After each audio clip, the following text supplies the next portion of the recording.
Laisser sa chance au cœur. Voilà, c'est l'été. Et avec l'été, les départs en vacances. Bien sûr, les circonstances ont pour effet que les gens partent moins et moins longtemps.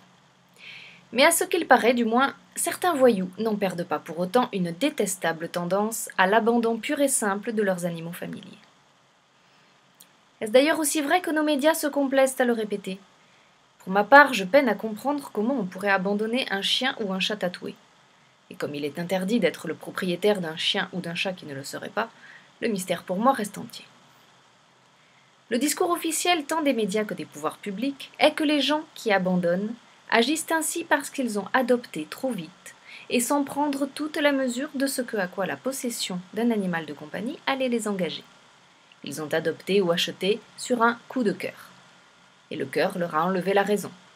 Quand le temps de la raison revient, le cœur a disparu et la tentation de l'abandon apparaît.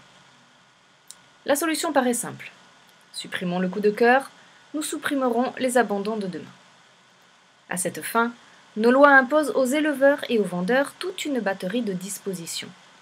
Dans les magasins qui proposent des chiens ou des chats ou tous les autres animaux de compagnie, un affichage doit faire apparaître la taille et le poids de l'adulte, son espérance de vie, le coût annuel de son entretien.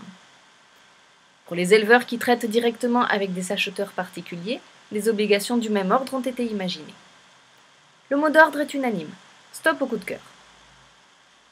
S'il est tout à fait légitime d'inviter les gens à réfléchir avant d'agir, pour le coup de cœur, je serai beaucoup plus réservée. Car la réalité est bien là. Pas de coup de cœur, pas de décision d'achat ou d'adoption.